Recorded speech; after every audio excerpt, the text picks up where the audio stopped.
오늘 본문 사도행전 이 13장의 말씀은 정말 어떻게 보면 놀라운 장면입니다. 지금까지는 이 선교를 한다라고 할 때 지금까지는 공식적으로 공동체가 선교사를 임명하여서 파송한 적이 없었어요. 그러나 오늘 본문에서는 공식적으로 선교사를 파송합니다. 이게 전 이제 교회 역사상 처음으로 공식적으로 교회에서 선교사를 파송한 이 사례가 바로 오늘 본문의 사례입니다. 이렇게 파송된 첫 선교사가 바로 바울과 바나바죠. 하나님은 바울과 바나바를 선택하시어서 이제는 하나님 나라가 열방으로 뻗어나가는 하나님의 주권적인 사역이라는 것을 보여주십니다. 이것이 왜 중요하냐면 구약 시대를 생각해 보면 구약 시대의 하나님 나라의 확장은 어떤 식으로 이루어졌느냐? 이스라엘 백성들을 복주시어서 이스라엘 백성들을 보고 다른 민족이 쟤네 민족을 보니까 여호와 하나님을 믿는데 여호와 하나님을 믿으니까 쟤네들이 복을 받아. 나도 여호와 하나님을 믿어야겠다. 라는 식의 선교가 이루어졌어요. 그리고 예수님 때부터 또 이 초대교회 첫 선교사가 파송되기 이전까지는 상황에 맞추어서 선교가 이루어졌습니다. 스데반이 예루살렘에서 복음을 전하다가 결국 순교를 하고 순교를 당하고 나서 교회가 핍박당하니까 흩어지게 되죠. 흩어지면서 빌립이 흩어짐의 상황 속에서 사마리아로 가서 복음을 전하고 흩어짐의 상황 속에서 광야로 가서 에티오피아 내시를 만납니다. 공식적으로 선교사를 파송한 적이 없었지만 이제는 이 바울과 바나바를 공식적으로 파송함으로써 이 선교의 패러다임이 바뀌게 되는 것을 우리가 알 수가 있어요. 그러면 선교의 패러다임이 왜 바뀌었느냐? 왜 바뀌었냐면 이제는 하나님께서 그 무대를 국제 무대를 바꾸셨기 때문이에요. 패러다임의 변화는 굉장히 중요합니다. 여러분들 삼성 잘 아시죠? 삼성 하면 뭐가 제일 먼저 떠오르십니까? 여러 이야기들이 있지만 삼성 하면 삼성전자, 그리고 삼성전자 하면 갤럭시, 이게 딱 떠오르실 거예요. 근데 저는 80년대 후반생인데 이 80년대생들은 정신을 차리고 보니까 삼성이 이미 대기업이었어요. 근데 제가 정신을 차리지 못했던 1살, 2살 때 그 이전 세대들은 다들 아시겠지만 삼성이 오늘날과 같은 글로벌 기업이 아니었다라고 하더라고요. 작은 회사였다라고 합니다. 삼성의 가장 이제 무대가 지금은 삼성전자인데 이 삼성에서 전자 산업을 시작했을 때가 1980년대였습니다. 1980년대 여러분들 기억나실지 모르겠어요. 저도 어렸을 때 밥솥을 산다 하면 국내 게 아니라 일제를 샀고, 카메라 일제, 우리 핸드폰 일제, 전자제품 일제였어요. 다 일본 제품을 샀습니다. 왜 그랬냐면 우리나라 기업의 기술력이 일본의 기술력을 따라갈 수가 없었기 때문이에요. 그렇게 기술력도 없고 가진 것도 없는 상태에서 삼성이 이제 전자산업을 시작했을 때 얼마나 힘들었겠습니까? 1980년대 이렇게 사업을 시작했지만 그 사업이 전혀 커지지 않고 계속 어려움을 겪고 있던 차에 1993년 이건희 회장이 우리가 잘 알고 있는 말 한마디를 임원들에게 선포합니다. 그 말이 무엇입니까? 그쵸. 여러분들이 그 말은 너무 잘 알고 계세요. 어떻게 보면 성경 말씀보다 더 잘하는 것 같아요. 마누라 자식 빼고 다 바꿔라. 1993년도 6월 달에 그 신경영 전략이라고 하는 그 말이 선포되고 나서 완전히 삼성이라는 기업이 바뀌었습니다. 정말 다 바꿨어요. 마누라 자식 빼고 다 바꿔버리는 엄청난 일이 발생했죠. 그런데 그 삼성에서 마누라 자식 빼고 다 바꿔라, 이것을 이제 경영학에서는 신경영학의 시발점이다라고 보는데, 이렇게 결단을 하게 된 계기가 있었습니다. 그 이유가 무엇이었냐면 후쿠다 타미오라고 하는 사람이 이 삼성을 분석하고 후쿠다 보고서라는 보고서를 썼어요. 이 3년 동안 후쿠다 보고서를 이렇게 썼는데 그 내용이 무엇이었냐면 삼성은 시대에 빠르게 변화하고 있는 이 시대의 흐름을 따라갈 수 없는 조직 문화를 갖고 있다. 시대는 너무 빨리 변하는데 그 조직 문화는 너무 경직되어서 이 시대의 빠른 변화를 적응할 수가 없어 결국 도태될 수밖에 없다라는 보고서예요. 제가 만약에 이건희 회장이었다면 그 이야기를 듣자마자 이거 쓴 놈 누구야? 될 거야. 이랬을 것 같아요. 혹은 너무 화가 나서 야 내가 이런 소리 들어야 되겠어 하면서 이제 부하 직원들한테 너 이거 뭐 하는 짓이야? 이렇게 소리를 쳤을 것 같아요. 근데 이건희 회장은 그렇지 아니하고 마누라 자식 빼고 다 바꿔라. 다시 말하면 시대가 그렇게 빠르게 변한다고? 그러면 시대의 변화에 맞춰서 우리 조직이 변화해야지. 변하지 않으면 결국 도태되고 변하지 않으면 죽는 거야. 근데 그 모습이 후쿠다 보고서에서 1980년대에 나타났다가 아니라 90년에 나타났다가 아니라 이미 성경은 그 이전부터 패러다임의 변화를 이야기하고 있어요. 바로 오늘 본문의 말씀이죠. 오늘 본문의 말씀의 1절을 보면 이런 말씀이 있습니다. 안디옥 교회의 선지자들과 교사들이 있으니 곧 바나바와 니게르라 하는 시므온과 구레네 사람 루기오와 분봉왕 헤롯의 젖동생 마나인과 및 사울이라. 지금 안디옥 교회의 지도자들에 대해서 나와 있습니다. 선지자들과 교사들이라고 하는 거 보니까 교회의 지도자들이에요. 지금까지 교회의 지도자들, 이 패러다임이 바뀌기 이전에 교회의 지도자들은 유대인들이었어요. 정통 유대인들. 자, 정통 유대인들이었다가 이제는 시대가 변하여서 국제 무대로 하나님의 나라가 확장될 상황 가운데 있습니다. 그 상황 가운데 있으니까 교회의 지도자들이 누가 되냐면 지금 이름이 몇명 낸 시므온, 루기오, 마나엔, 사울과 같은 사람들이 교회의 지도자가 된 거예요.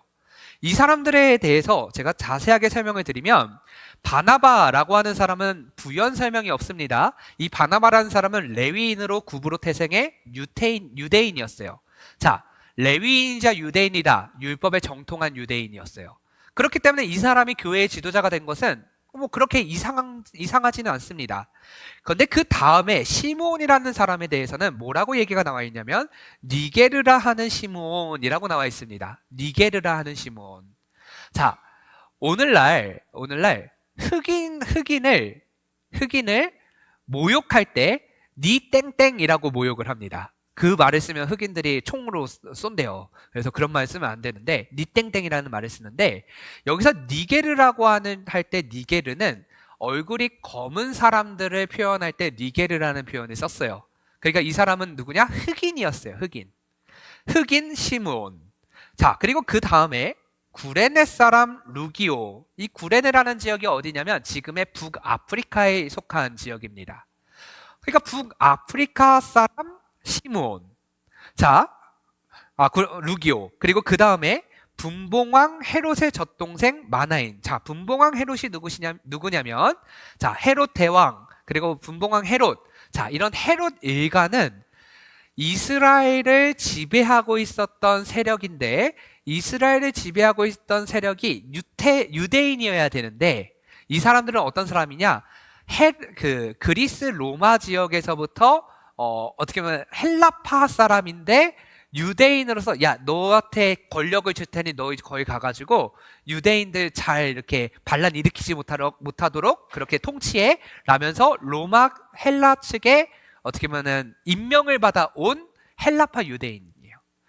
그러니까 그 정통 유대인들에게는 어쩌면 이 사람들하고 상종을 하면 안 되는 어떻게 보면 지배계층의 사람이죠. 오늘날 우리로 말하면 친일파 같은 사람이에요. 친일파 총독 같은 사람들이에요. 그런데 그 분봉왕 헤롯의 젖동생 마나엔이래요. 젖동생이라는 표현이 무엇이냐면 분봉왕 헤롯이 어렸을 적 유모의 젖으로 먹고 자랐습니다. 같은 유모의 젖을 먹고 자란 동생이라는 뜻이에요. 그러니까 귀족 계층에 속한 사람이죠. 그리고 마지막으로 사울의 이름이 기록되어 있습니다. 사울은 우리가 잘 알고 있는 대로 다메섹 도상에서 예수님을 만난 그 사울입니다. 교회를 핍박한 자. 자, 지금 교회의 지도자들의 면모를 보면 한 사람은 정통파 유대인, 한 사람은 흑인, 한 사람은 북아프리카 출생, 한 사람은 우리로 말하면 친일파, 그리고 또 한 사람은 교회를 핍박하고 교회 다니는 사람들 붙잡아가지고 잡아 죽이던 사울. 문화와 인종과 생각 생각과 언어와 그 모든 것이 다른 사람들이 지금 안디옥 교회의 지도자들이었다라는 걸 볼 수 있어요. 왜 이런 일이 발생했을까? 하나님께서 이들의 속사람을 변화시켰기 때문에 이런 일이 발생할 수 있는 거예요. 우리 지난주에 베드로의 일화를 봤지만 베드로, 이 사람도 유대인이었습니다. 유대인이었기 때문에, 이스라엘 사람들이었기 때문에 백부장을 만나러, 만약에 백부장이 사람을 시켜가지고 불러오라라고 얘기했으면 베드로의 입장에서는 마치 일제강점기 주둔군 장교가 자기를 부른 것과 다를 바가 없어서 가지 않아요. 그러니까 하나님께서 기도 가운데 이 부정한 음식들을 주고 먹으라 하니까, 주님, 나는 부정한 걸 절대로 내 평생에, 내 일생 동안 부정한 걸 먹은 적이 없는데 이걸 어떻게 먹으라 하십니까? 3번이나 부인을 하잖아요. 3번이나 부인하고 3번이나 야, 내가 정결하다라고 얘기했는데 너는 도대체 뭐 하는 짓이야? 하나님이 그렇게 가르치고 나서야 그 다음에 백부장의 부름에 응답합니다. 유대인들의 전통적인 패러다임 안에서, 유대인들의 정통적인 생각 안에서는 다른 민족과 같이 상종을 한다라는 것은 생각할 수도 없고 생각하기도 싫은 일이에요. 그런데 그러한 패러다임 안에서는 하나님 나라가 열방 가운데 퍼질 수가 있느냐? 없어요. 없으니까 하나님은 어떻게 하셨냐? 바로 이들의 마음, 이들의 속사람을 완전히 바꾸시면서 그 패러다임 시프트를 이루어내신 거죠. 그러니까 우리는 1990년대에 이르러서야 이건희의 마누라 자식 빼고 다 바꿔라, 이거를 기억하지만 성경은 이미 그 시대의 흐름에 따라서 하나님은 그 시대에 맞추어 하나님의 일을 이루시기 위한 전략, 그리고 그 방법들을 사용하셨다라는 거예요. 그 모습을 또 어떻게 성경적으로 알 수 있느냐? 2절에 볼까요? 2절에 보면 이렇게 얘기가 나와 있습니다. 주를 섬겨 금식할 때에 성령이 이르시되 내가 불러 시키는 일을 위하여 바나바와 사울을 따로 세우라 하시니. 자, 이렇게 교회의 지도 자리를 뭘 하고 있었냐면 주를 섬겨서 금식하며 기도하고 있었다라고 얘기를 하고 있어요. 이 교회의 지도자들이 교회의 지도자가 될 수 있었던 이유, 그리고 그 이유는 온 교회가 금식하며 기도함으로 성령의 음성에 민감하게 반응했기 때문에 성령님께서 그들의 속사람을 변화시킴으로 다른 인종, 다른 언어권임에도 불구하고, 다른 생각을 갖고 있었음에도 불구하고 교회의 지도자로 세울 수 있었다라는 것이죠. 그리고 그때에 성령님께서 이들에게 나타나셔서 말씀하십니다. 무슨 말씀이냐? 바나바와 사울을 따로 세우라. 왜 세우라 하셨냐면 내가 불러 시키는 일을 위하여. 자, 내가 불러 시키는 일을 위하여 그들을 세우라. 자, 여기서 보면 선교의 특징이 나타나 있어요. 선교의 특징이 뭐냐면, 선교는요, 내가 불러서 시키는 일이 바로 선교라는 거예요. 선교는 나 이제 선교해야지, 나 해외 나가가지고 선교해야지, 혹은 내가 낙도에 가서 선교해야지, 이렇게 내가 결심하고 가는 거는 그건 선교가 아니에요. 진짜 선교는 뭐냐면 하나님이 나를 부르셔서 나에게 내가 이거 시킬 테니까 해 라고 하는 게, 그게 선교예요. 그리고 그 선교가 이루어지려면 어떻게 돼야 되느냐? 야, 너 불러, 너 일로 와 하면 내가 응답해야 돼요. 순종해야 돼요. 부르심을 받아야 돼요. 부르심을 받아서 야, 이제 내가 너를 저기로 보낼 거야, 저기로 가 하면 내가 그거에 또 순종해야 돼요. 내가 응답하지 아니하면 하나님의 일이 일어나지가 않는 거예요. 하나님이 나를 부르시는 것에도 응답해야 되고 나를 보내시는 것에도 응답을 해야, 보내심에도 응답하고 부르심에도 응답해야 나를 통하여서 무엇이 나타나냐? 하나님의 일이 나타나는 거예요. 바울과 바나바가 내가 가고 싶다고 간 게 아니라 하나님이 바울과 바나바를 부르셨어요. 응답함으로 왔어요. 그리고 금식하며 기도함으로 준비했어요. 준비하고 난 다음에 하나님이 그들을 보내셨어요. 보내심에 응답하여서 지금 오늘 본문의 4절 이하의 장면이 우리 가운데 나타나는 거예요.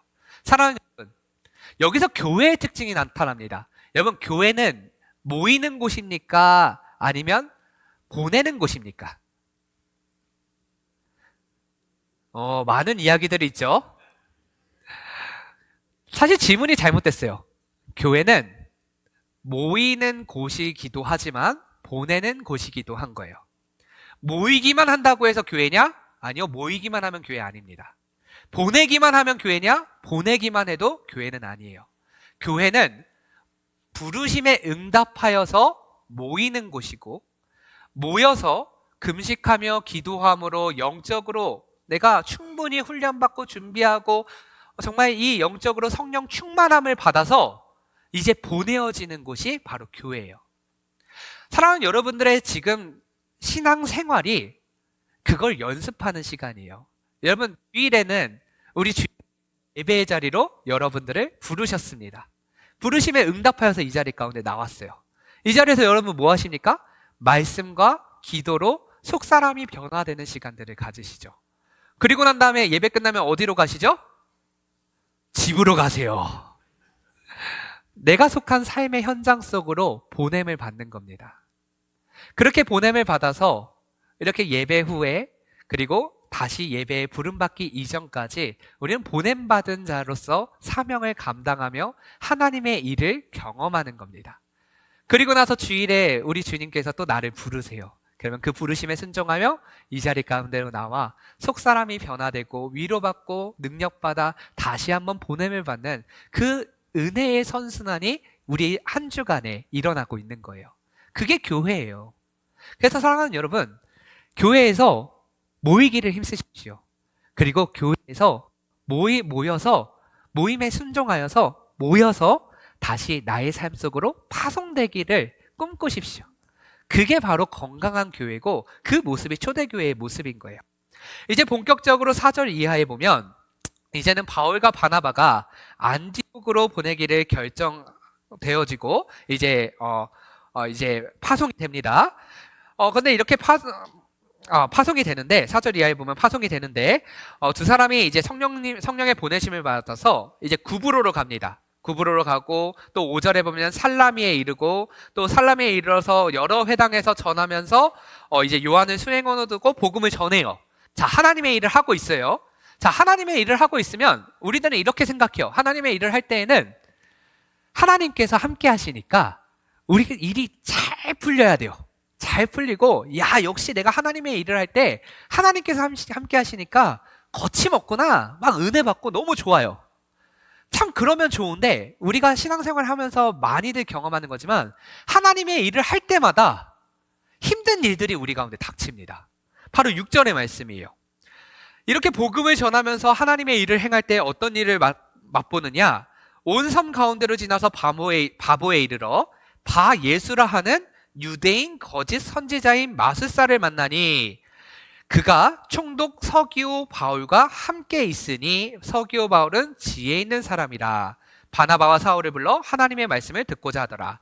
자, 하나님의 일을 하고 있어요. 복음을 전하고 있어요. 근데 복음을 전하고 있다가 어떤 상황이 발생했냐면 바울과 바나바의 입장이에요. 바울과 바나바의 입장에서는 어느 날 총독이었던 서기오 바울이 너네들 하나님 말씀을 전하는데 그게 그렇게 이렇게 능력이 있고 좋다며 나한테도 하나님의 말씀을 가르쳐줘 라고 초대장을 보낸 거예요. 자, 그럼 바울과 바나바 입장에서는 이게 얼마나 복된 소식입니까? 총독이 예수를 믿는 그 순간 이 총독 아래에 있는 모든 백성들은 예수님을 믿게 될 거예요. 얼마나 기뻤겠어요. 기뻐가지고 아마도 서기오 바울을 만나러 갔는데 서기오 바울 옆에 누가 있었냐면 거짓 선지자 바 예수라는 사람이 있었던 거예요. 자, 복음을 전하는 데 있어서 이것이 마치 하나님께서 나와 함께 하셔서 모든 것이 형통해지고 모든 것이 좋은 것 같았던 그때에 만났던 사람이 서기오 바울 옆에 있었던 거짓 선지자였다. 이 거짓 선지자는 마술사라고 하는데 8절에 보면 이 거짓 선지자 바 예수에 대해서 이렇게 표현합니다. 이 마술사 엘루마는 그들을 대적하여 총독으로 믿지 못하게 힘썼다. 하나님의 일을 하고 하나님의 말씀을 전하는데 그것에 회방 놓는 마술사, 바로 이 바 예수라는 사람을 만난 거예요. 여기서 마술사라고 표현이 되어 있지만 이 마술사는 오늘날의 마술사와는 다릅니다. 오늘날의 마술사는 사람들을 기쁘게 하기 위해서 어떻게 보면 연극을 하는 사람, 연기를 하는 사람을 마술사라고 한다면 여기서 말하는 마술사는 두 가지 종류로 표현이 되는데 첫 번째 종류는 연금술사, 그러니까 금을 만들어서 자신의 이득을 취하기 위해 여러 가지 화학적인 것들을 시도해보는 연금술사들을 마술사라고 얘기했고요. 두 번째 의미의 마술사는 종교적으로 무당과 같은 역할을 한 사람들을 마술사라고 얘기를 했습니다. 그런데 지금 하나님의 말씀을 전할 때에 그것을 반대하고 회방을 놓았다는 것을 본다면 이 바 예수라는 사람은 마술사, 그러니까 종교적인 무당 역할을 했었던 마술사라는 것을 알 수 있어요. 지금 이 종교적인 무당 역할을 했던 마술사, 우리가 말하기를 이것은 악한 세력, 악한 영에 휩싸인 사람, 혹은 사단의 조종을 받는 사람이라고 그렇게 표현을 하죠. 하나님의 일을 하려고 할 때 형통하면 좋겠는데 형통한 것이 아니라 결국 회방을 당하고 어떻게 보면 대적당하는 상황이 펼쳐졌다라는 거예요. 근데 바울의 인생에서 계속 그런 일들이 발생하죠. 말씀을 전할 때마다 복음의 사람들은 와 이것이 과연 그러한가 하고 상고하고 와 그거 정말 말씀이 너무 좋다라고 할 때마다 그럴 때마다 항상 사단의 방해가 그 자리 가운데 있었습니다. 오늘날도 마찬가지입니다. 사단은 허상이 아니라 실제예요. 오늘날에도 하나님의 일을 하려고 할 때마다 이 사단의 회방들이 항상 계속됩니다. 여러분들 그 선교를 가보시면 참 그런 회방들을 많이 경험할 수 있을 거예요.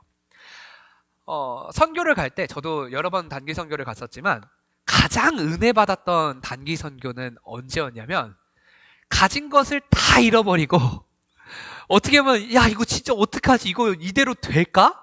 엄청난 걱정과 근심 속에서 갔었던 단기 선교, 그때가 가장 은혜가 넘쳤어요. 다시 말하면 하나님의 은혜를 경험하는 데 있어서 사단은 그것을 항상 방해해요. 우리가 하나님의 일을 할 때 꼭 기억해야 될 것이 있다면 형통한 것을 형통하면서 와 내가 진짜 하나님의 일을 하니까 형통한다, 그럴 수도 있고 아닐 수도 있어요. 하지만 하나님의 일을 하는데 방해가 생겼다? 그때는 확신하세요. 와 이거 진짜 하나님의 일 맞네, 이렇게 확신하면 되는 거예요.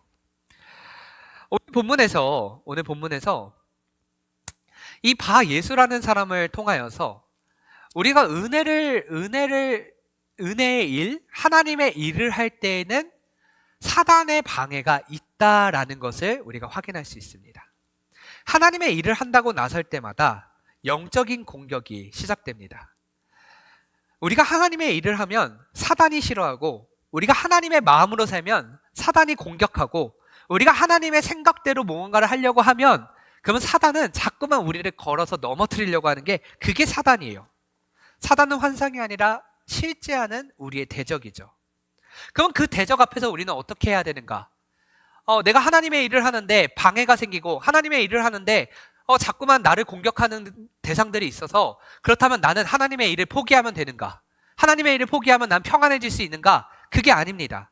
바울을 보세요. 바울이 어떻게 하는지 보시면 그 답을 알 수 있습니다. 9절 이하의 11절까지를 보면 바울이라고 하는 사울이 성령이 충만하여 그를 주목하고, 자, 먼저 바울이 어떻게 했느냐? 나를 대적하고, 아니 하나님을 대적하는 그 대상을 주목하여 보았어요. 여러분, 하나님의 일을 하고 있는 나를 자꾸만 걸고 넘어뜨리는 그 어떠한 상황이 발생하면 우리는 어떻게 하느냐? 그 상황을 피하려고 해요. 그 상황 속에서 눈을 감으려고 하고 그 상황 속에 주저앉아 버려요. 근데 그게 아니라 성령 충만한 바울이 어떻게 했다고요? 주목하여 보았어요.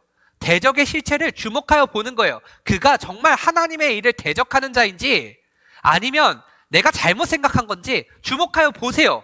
주목하여 봤는데 하나님의 일을 대적하는 악한 세력이야. 그러면 어떻게 하느냐? 10절과 11절을 봅시다. 이르되 모든 거짓과 악행이 가득한 자요, 마귀의 자식이요, 모든 의의 원수요, 주의 바른 길을 굳게 하기를 그치지 아니하겠느냐? 보라, 이제 주의 손이 내 위에 있으니 너가 맹인이 되어 얼마 동안 해를 보지 못하리라 하니. 다시 말하면, 쉽게 말하면 내가 주목하여 보니까 그가 악한 세력이야. 정말 하나님의 일을 방해하려고 작정하고 나선 자야. 그러면 우리는 그 자를 향해서 믿음으로 돌파하는 거예요. 믿음으로 선포하는 겁니다. 이 악한 자야, 너 그거 그만하지 못하겠느냐? 내가 하나님의 일을 하는데 네가 뭐라고 지금 방해하느냐? 너 자꾸 그러면 하나님께서 너를 반드시 벌하실 거야. 그렇게 선포하는 거예요. 선포하니까 어떻게 됩니까? 11절 하반절에 즉시 안개와 어둠이 그를 덮어 인도할 사람을 두루 구하는지라. 눈이 보여지지가 않아서 인도할 사람을 두루 나 어디로 가야 됩니까? 그렇게 헤매고 있는 그의 모습이 나타납니다. 사랑하는 여러분, 우리가 하나님께서 우리 가운데 주신 사명, 그 사명을 붙들고 있으면 우리의 인생이 달라집니다. 기도와 말씀으로 성령 충만한 인생이 돼서 하나님의 뜻을 분별할 수 있고 뜻에 순종할 수 있으면 하나님께서는 나의 삶 가운데 함께 하시사 그 걸음을 인도하여 주시는 분이세요. 다윗이 이야기하잖아요. 여호와 하나님께서 우리를 쉴만한 물가로 푸른 초장으로 인도하여 주시는 분이시고, 내가 해를 두려워하지 아니할 것은 그의 지팡이가 나를 안위하시기 때문입니다 라고 고백합니다. 사랑하는 여러분, 여러분들이 하나님의 자녀이고 하나님의 뜻에 따라 살아가는 존재라면 하나님은 여러분들을 절대로 버려두지 아니하시는 분이세요. 여러분들을 인도하시고 여러분들과 함께 하시고 여러분들 어떠한 저항, 어떠한 장벽을 만난다 할지라도 믿음으로 그것을 뛰어넘게 하시는 분이 우리 주 하나님이심을 믿으시기를 바랍니다. 저희 집은요, 저희 아내가 참 좋은 습관을 갖고 있어요. 저희 장모님이 결혼할 때 저희 가정에게 한 가지 어떻게 보면 미션을 줬습니다. 그 미션이 뭐냐면 24시간 극동방송을 라디오로 틀어놓고 끄지 말아라. 이게 저희 집에 주어진 미션이었어요. 지금까지 전기가 나갔을 때 빼고는 한 번도 꺼진 적이 없습니다. 근데 이제 잠잘 때는 소리를 줄여놔야 돼요. 꼭 극동방송이 이제 새벽에는 막 찬양도 나오고 또 이렇게 간증도 나오고 하는데 소리를 안 줄여놓으면 잠자다가 깹니다. 어느 날 제가 한 몇 년 된 것 같아요. 한 4년, 5년 정도 전에 있었던 일인 것 같습니다. 잠을 자다가 이게 새벽에 극동방송 소리에 깼어요. 깼는데 그때 이제 어떤 중후한 목소리를 가지신 어르신의 간증이 나오는 시간이었어요. 깜깜한 밤에 또 어둠 속에서 그 목소리를 듣는데 사실 처음에 은혜스럽다라고 생각되기는커녕 좀 무섭다라고 이제 들렸던 것 같아요. 근데 이렇게 무섭다라는 목소리여서 그런지 몰라도 이게 그 내용이 쏙쏙 귀에 잘 들어오더라고요. 근데 그 내용이 어떠한 내용이냐면 사업으로 꽤 성공하신 장로님이셨습니다. 근데 그 장로님께서 어느 날 하나님께서 이렇게 은혜를 주셔서 말씀을 읽다가 내가 사업보다 우리 교회 사역을 좀 더 중요하게 여겨야겠구나, 영혼들을 더 케어해야겠구나, 그런 마음이 들으셨대요. 그래서 교회 사역에 헌신하고자 교회에 이제 평일날에도 오셔서 기도하러 오신 성도님들 기도하러 오시면 어떤 기도의 제목으로 오셨냐 또 그렇게 물어보기도 하고 함께 기도도 해주고 식사도 대접하면서 이렇게 교회 성도님들을 잘 섬겼대요. 또 주일학교 아이들을 어떻게든 교회에 불러가지고 아이들 맛있는 것도 사주면서 야, 너희들 교회 생활 힘들진 않니? 뭐 필요한 건 없니? 그런 이야기들을 막 해주시면서 영혼들을 잘 살피셨다고 합니다. 근데 그렇게 주중에 교회에 나와서 영혼들을 살피다 보니까 문제가 발생했어요. 어떤 문제냐면 이제 사업이 어려워지기 시작한 거예요. 거래처 미팅이나 중요한 저녁 약속들을 잡고 또 그들을 만나고 해야 되는데 이렇게 교회 영혼들을 만나다 보니까 오히려 이렇게 꼭 사업적으로 필요한 사람들을 만나지 못하게 됐던 거예요. 그래서 매출이 눈에 띄게 줄었다고 합니다. 어느 날 아내가 장로님께 이렇게 말씀을 하셨대요. 여보, 장로로서 교회를 섬기는 것도 중요한 것 알겠지만 여보, 좀 가장으로서 너무 무책임한 거 아니야? 우리는 가족끼리 여행도 못 가고 우리 또 회사는 어려워져가지고 뭐 먹지도 못하고 그렇게 하고 있는데 여러분 왜 나가가지고 자꾸 성도들한테 밥 사주고 있어? 솔직히 그런 말 들을 만하죠. 그러자 이 장로님이 이렇게 대답하셨다고 합니다. 내가 이 길에서 물러난다면 우리 자녀가 신앙을 보고 배울 수 있을까? 나는 하나님께서 이 길을 걸으면 내 회사, 내 가정 반드시 하나님이 책임져 줄 줄 믿어. 어쩌면 우리는 이 믿음이 없는 것 같아요. 감사하게도 그 이후의 일은 놀랍게도 몇 해 지나지 않아서 회사의 매출이 이전보다 훨씬 더 이렇게 커지고 또 이렇게 회복된 역사를 맛봤다라고 고백을 하셨지만, 그 간증의 내용 가운데 그 고백이 있기 전까지 목적은 뭐였냐면 하나님의 일을 행하면 하나님이 책임져 주신다는 거예요. 그것을 그분은 삶으로 경험했던 겁니다. 하나님의 부르심을 따라 살아가는 삶은 반드시 하나님의 공급이 따릅니다. 여러분, 하나님께서 여러분들 부르실 때 여러분들이 능력이 많아서 여러분들 부르셨을까요? 아니에요. 하나님은 여러분들을 부르실 때 능력이 많아서 부르신 게 아니라 능력을 주시려고 부르시는 거예요. 부르시면서 그 부르심에 응답한 자에게 능력을 주시는 분이 우리 하나님이세요. 사랑하는 여러분, 여러분들 살아가고 있는 이 삶의 순간순간마다 하나님의 이름으로 살아갈 때 겪게 되는 많은 고통들, 많은 장애들 분명히 실제합니다. 그리고 여러분들 분명히 겪고 계실 거예요. 그때 여러분들 어떻게 그 장벽 앞에서, 그 고통 앞에서 어떻게 반응하시겠습니까? 감사한 것은 여러분들이 그러한 영적인 전쟁, 갈등을 경험하고 있다면 그것은 하나님의 사명을 따라서 살아가고 있다라는 증거이고 하나님의 부르심과 보내심에 응답했다라는 증거입니다. 그 가운데서 여러분들이 이제는 경험해야 될 것이 무엇이냐면, 부르심에 순종하고 보내심에 순종하였으니 그 장애물 앞에서 하나님이 그것을 넘어서게 하시는 하나님의 능력, 그것을 경험하기만 하면 되는 거예요. 그 앞에 여러분들 주저하지 마세요. 그 앞에서 여러분들이 주저하지 않고 해야 될 것이 있다면 믿음으로 선포하는 겁니다. 나는 이거 넘어설 수 있어. 하나님이 나와 함께 하시니까. 하나님이 능력 주시고 하나님이 지혜 주시고 하나님이 나와 함께 하시는데 이거 앞에 내가 무릎 꿇을 쏘냐. 난 이거 넘어갈 수 있어. 여러분, 그 믿음이 있다면 여러분들의 인생은 어떤 인생이냐면 하나님의 일하심이 나타나는 간증 있는 인생이 되는 거예요. 여러분들 정말 그거 바라고 바라지 않습니까? 여러분, 이 자리 가운데 예배 왜 드리고 하나님 왜 믿고 예수 그리스도 왜 따릅니까? 물론 주님께서 날 부르셨기에 내가 구원받아서 따르지만, 여러분 정말 바라는 것이 있다면 내 삶이 하나님 동행하심으로 가득한 삶이 되기를 원하잖아요. 하나님 능력이 가득히 나타나는 게 얼마나 기쁘고 소망 있는 인생입니까? 그거 여러분들 바라고 바라잖아요. 이미 하나님은 그 방법을 알려주셨어요. 순종하기만 하면 되는 것입니다. 하나님께서 지금 여러분들 보내신 곳이 있으실 거예요. 어떤 분들은 가정으로 보내셨고요. 어떤 분들은 일터로 보내셨어요. 어떤 분들은 자기 속한 다른 어떤 공동체로 나를 보내셨을 거예요. 그 보내심의 장소에서 우리는 하나님의 능력을 경험할 수 있어야 됩니다. 어떻게요? 순종함으로, 하나님을 믿음으로. 하나님이 여러분들 그 자리에서 하나님 나라 세워지게 하실 겁니다. 지금 우리에게 가장 필요한 것이 있다면 하나님의 부르심, 하나님 보내심, 또 하나님을 향한 믿음의 반응입니다. 그 반응은 단순한 감정의 반응이 아니라 여러분들 삶으로 반응해야 되는 거예요. 결단함으로 반응해야 되는 거예요. 오늘 이 자리 가운데 계신 여러분들 가운데 혹시라도 내가 할 수 있는 게 없다라고 생각하십니까? 그러나 하나님의 부르심은 능력 있는 자를 부르시는 것이 아니라 부르신 자를 능하게 하시는 분이심을 믿으시기를 바랍니다. 지금 이 자리에서 하나님은 여러분들을 향하여서 다시 한번 그 부르심과 보내심의 사명을 기억하게 하십니다. 나를 가정으로 보내셨습니까? 가정의 제사장으로 서십시오.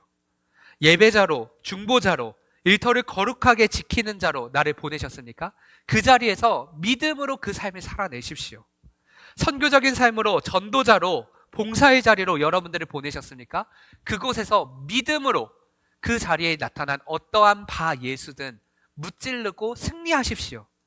여러분, 그 일이 여러분들에게 약속된 삶입니다. 하나님께서는 그 믿음에 반응을 하는 한 사람을 찾으십니다. 교회는 그것을 배우고 그렇게 도전받아 삶으로 향하는 곳입니다. 오늘 우리는 이 자리에서 이 예배를 마치고 삶의 현장으로 나아가게 됩니다. 나아가면서 여러분들 무엇을 결단하며 나아가시겠습니까? 하나님의 부르심을 따라 살아가고 하나님의 보내심을 받아 살아가고 하나님의 믿음으로 순종으로 그 어떠한 바예수든 무찔러내고 하나님 나라를 세웠던 바울과 바나바와 같은 인생, 다른 인생이 아니라 이 자리 가운데 결단한 여러분들의 인생입니다. 그 사실을 믿음으로 정말 생명을 살리고 영혼을 세우는 우리 하늘교회 모든 성도님들 되시기를 간절히 축원합니다. 기도하겠습니다.